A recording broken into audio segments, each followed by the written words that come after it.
Storm, earth, and fire, heed my call.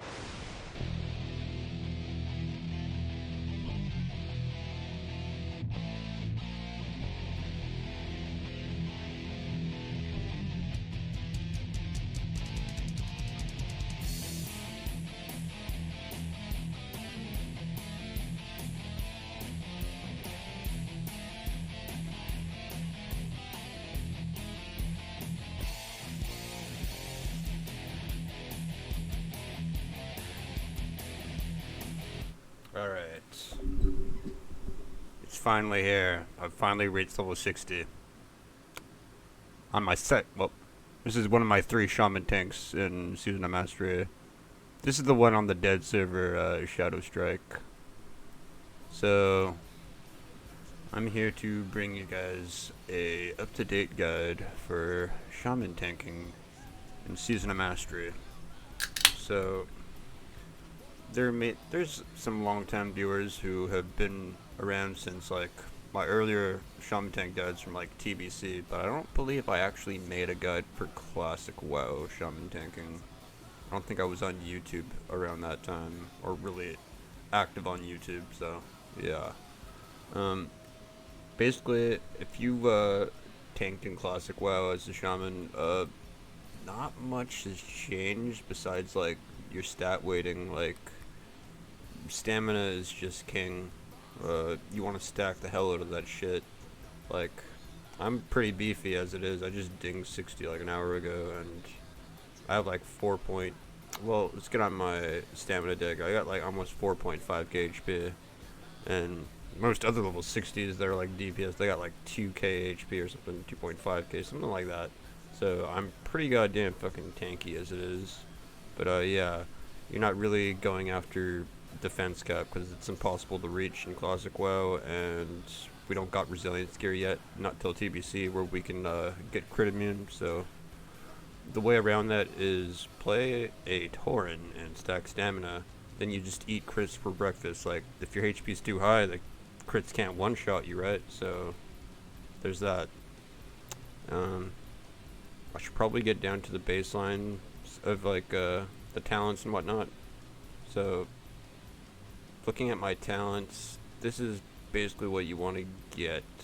The only thing you could really change is I was leveling up, so this is kind of like what I picked up 2-handed axes and maces for leveling, and also in case like I see dungeons I want to get into, but they don't need a tank. They just need DPS. So I would bust out a 2-handed weapon for that, and get into a group for DPS. But yeah. You want shield specialization, you could opt for ancestral knowledge, but I just like being overall more tankier, more mitigation. Ancestral knowledge is more for like DPS and hand shamans, to be honest.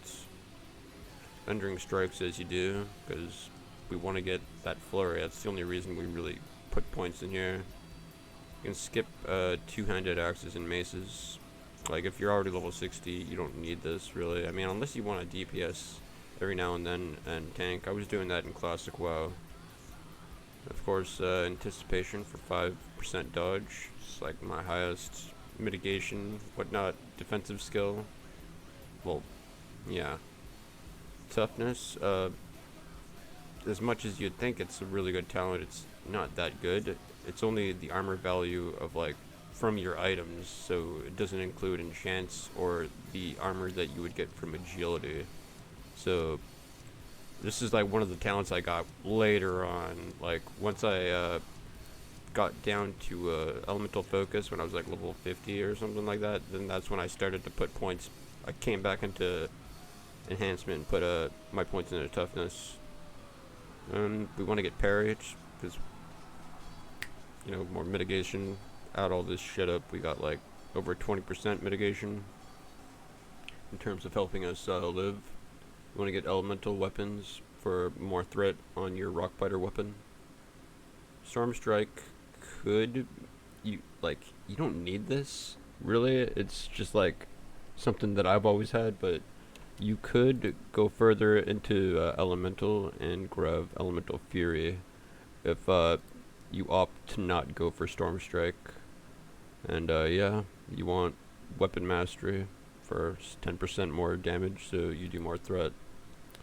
And yeah, over here you could go between these, like if you want to, like it almost seems like this would make more sense in Season of Mastery having convection, because boss fights are longer in raids, but I'm not at that point on this character to be stepping into raids. That's a little bit later on, but I'm like at the level to like I can basically tank every dungeon now. But yeah, concussion for threat basically, so your earth shock's hitting more. Elemental warding is like one of the bigger talents that like makes shaman tanking more unique. Every other tank, bear druids, paladins, and warriors, they don't have any reduction to like magic effects, so shaman tanks are actually more tankier when it comes to tanking mobs that do magic damage. Well, mainly fire, frost, or nature. You kind of fucked on like shadow damage and arcane and holy damage. But a good half of all the magic school is like 10% reduced damage, more tankier than another class.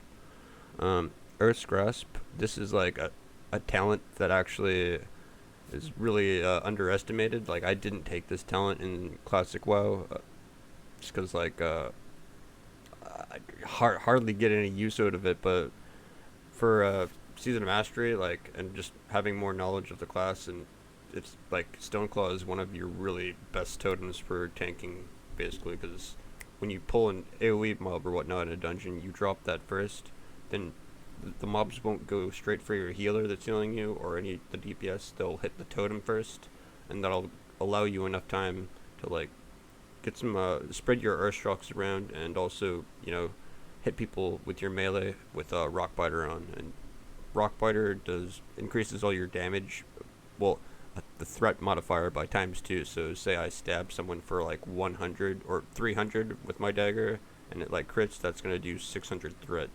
So it can be kind of chunky here and there for threat output. And we're taking elemental focus. It's way better in Classic WoW because it's 100% reduced mana cost. And it just happens like it comes in useful, like in use once you're like low mana and you're just like and you can only like afford to get rank 1 Earth Shocks in there every now and then. But rank 1 Earth Shock can still proc that, and then you'll be able to get in a rank 7. And Reverberation, I'd be 5 out of 5 here, but I have 1 point in two-handed axes. If I were to change my talents around, which I'm not going to spend gold on just yet, I still need to make golds. It would be 5 out of 5 Reverberation. But yeah, Earth's Grasp is really useful because you're going to be using a lot of Stoneclaw Totem throughout your leveling experience, and even just in most dungeons. Like, it's probably my most useful totem out of all the totems that I have, like, throughout my journey to level 60. Funny how things change. So that's basically the talents. Let's go over the gear. So basically, once you're level 60, you want to be going for the immovable object and the lobotomizer from Alteric Valley. You need to get exalted though, so this bad boy and this bad boy, I believe it's 125 gold for the lobotomizer, and it's like 85 gold for the immovable objects. You want to get these two, and that will help greatly with your threat and also just mitigation, because it's the same amount as the Aegis of Stormwind. Same amount of stamina, but way more armor, so straight up tankier. Might be able to get my armor up to like 50% reduced damage, but yeah. And then we could also get in Don Julio's band, which is just extra threat basically, but we're mainly going after things with stamina. But I mean, it has more stamina than my Seal of Sylvanas, which I've had since friggin' Shadowfang Keep, so got a lot of gold to be spending on shit. And when you're level 58, even before you're 60, you can get some good pieces of tank gear from PvPing, but you need to get Senior Sergeant, First Sergeant for these, for the wrists, 17 stamina. Then yeah, Sergeant for the cloak, 17 stamina, and then Senior Sergeant for more 17 stamina. That's a lot of stamina. I mean, we're just stacking stamina basically as a tank. Like, defensively, like, that's what you're working on. And yeah, my server is a dead server, so I yet to see a Helm of Narv, but basically that would be, it's a level 52 epic helmet that's male, and it has 32 stamina on it, so it's like pre-raid bis for a while. Like, I think you even use it into BWL and CG. I've still got Herod shoulders. They just have so much stamina on them. Like, I believe what I would use to replace Herod shoulders is from LBRS, the tier thing or whatnot. I actually ran this the other day, and the hunter was getting all mad. He's like, but I want that or whatnot. It's like, dude, like, your pre-bis shoulders are friggin' true strike shoulders from UBRS from the first boss. Like, chill out. These are actually an upgrade for me. Like, for fucking the 23 levels I've had here on shoulders. Like, these, I remember having these in Classic WoW, actually, the Beastalker mantle. And yeah, you want these to satiate your gear once you get up to this level where you're able to tank LBRS, or to get into it as a DPS. And let's see. The Royal Decorated Armor, this is also Prebis. It comes from BRD from Angerforge, I believe. Is it Angerforge? I mean, it should say it right. No, it doesn't. From Blackrock Depths. Yeah. So yeah, get that, and then pop some, like, 100 health or whatnot. The huge amounts of stamina. Savage Gladiator grips, I've just got them while I was doing BRD runs. Frost Mail Belt, you get this from AV. It just has a nice amount of stats, and you can get it at level 55, so I've had this for a while. I don't know where I got these. I don't think I bought them, but they might have just dropped from, like, a mob, and I was like, hey, those have more stamina than what I had before, so I've just been using these. Or they might have been a quest reward. Outrider leggings, I think they were a quest reward. Griffin Mail, one of my guildies just gave me these. I've had these since level 42. Like, I'll probably replace them once I get Bloodguard. And yeah, these are my rings. I've had this since friggin' SFK quests.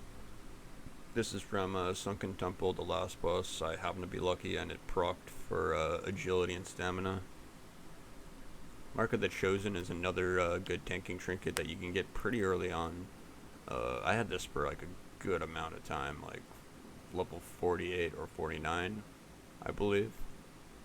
And yeah, Frostwolf Insignia, I'd mainly have this for the 1% dodge, because I didn't have anything really better to, like, opt for a secondary tank trinket. I'm limited in the amount of trinkets that I have. Like, I got the Rune of the Guard Captain, Carrot on a Stick, Argent Dawn thing, Insignia of the Horde, so it's like, you gotta work with what you got. And Aegis of Stormwind, this is like one of your best shields until you get the immovable object, which is the same amount of stamina, it just has like 400, 600 more armor. Life Force Dirk. It's part of a quest line. 11 stamina. That's a lot. Like, it's a dagger that has a lot of stamina on it. I might still use this defensively if I need to have, like, more HP, but once I get the lobotomizer, I'll probably, like, I'll sacrifice the 11 stamina just to have, like, straight up more threat to deal with these people who have been, like, level 60 for, like, weeks or almost, like, a month before me. I'm really late into the game, but I'm not taking this super seriously. I don't expect to get into MC, but if it happens, it happens. I'll probably be tanking, like, ZGs, though, like, once that comes out.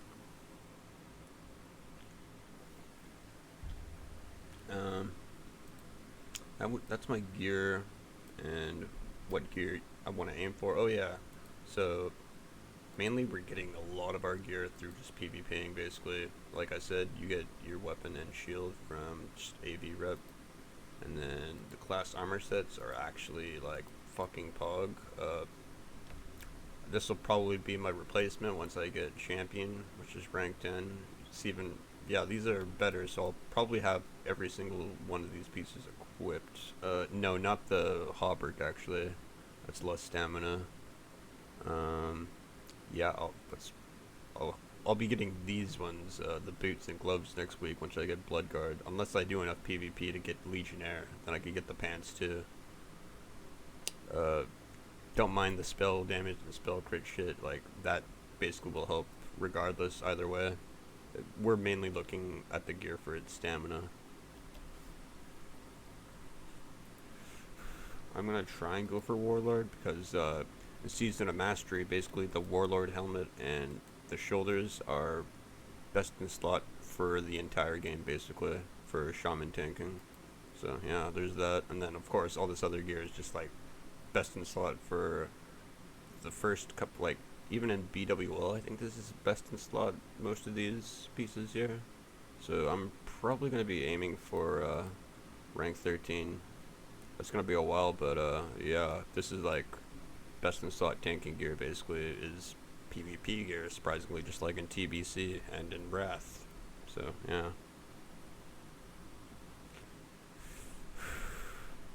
That's the gear that I'm aiming for. There's also weapons, right, which includes the shield. If you want to go all the way for High Warlord, this shield is best in slot for Shaman tanks, I believe, with the amount of stamina that it has and everything. Kind of like, this is what best in slot gear would look like. I don't know where the cape would be. There's probably better capes, maybe, that have more stamina, but, that's basically my gear and my talents. I'm not gonna make this like a general shaman guide, like, it's pretty straightforward on how to tank. Like, Earthshock is basically our pseudo taunt. Well, the highest rank one, rank 7, is our pseudo taunt. And, I used Earthshock rank 4. I might go to rank 5 once my mana pool is more higher, but rank 4 is like our Sunder Armor, which is like my filler. I don't really want to be Earthshocking like with max rank on cooldown, because I'll go super quick. So I'll be opting for Earthshock rank 4 or rank 5, basically, for longer fights. Stormstrike, it's useful, but it's like it costs so much mana for what it actually does. So I mean, Stormstrike is more useful for DPS shamans, to be honest, but I mean, it can be used as an instant cast ability for when you're on your opening pull for, like, I don't know, mob pull of like 4 or 5 or something like that. You'll lightning bolt and then chain lightning and then Earthshock whichever didn't get hit by the chain lightning, then Stormstrike the other guy that didn't get hit by chain lightning. Then you want to pop down Stoneclaw Totem, drop down Fire Nova or Magma. I normally opt for Magma, but Fire Nova Totem is less mana. And one other thing about Shaman tanking is you need Oils of Immolation to be doing like actual good like AoE threats.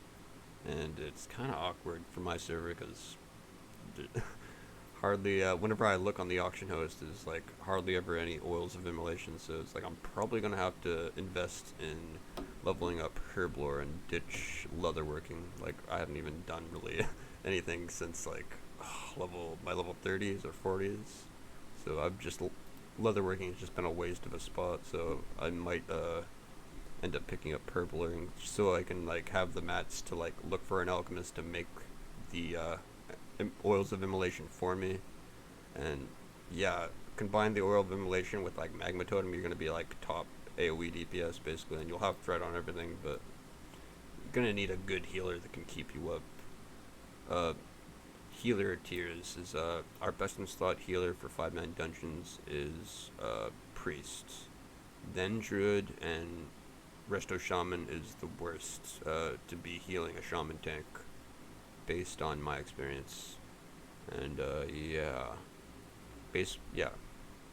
you guys should know basically all these totems. I shouldn't have to explain all of them. Like, I've done this in like previous Shaman tanking guides.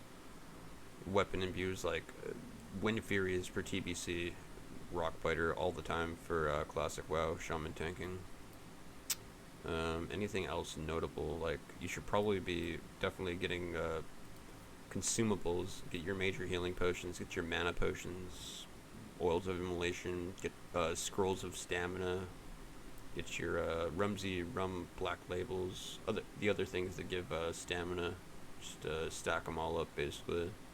It'll help your heals out, and with you staying alive, like generally, like I have like twice the HP pool of an average level 60, and I just dinged like an hour ago, like I said. So yeah. Is there really anything else much like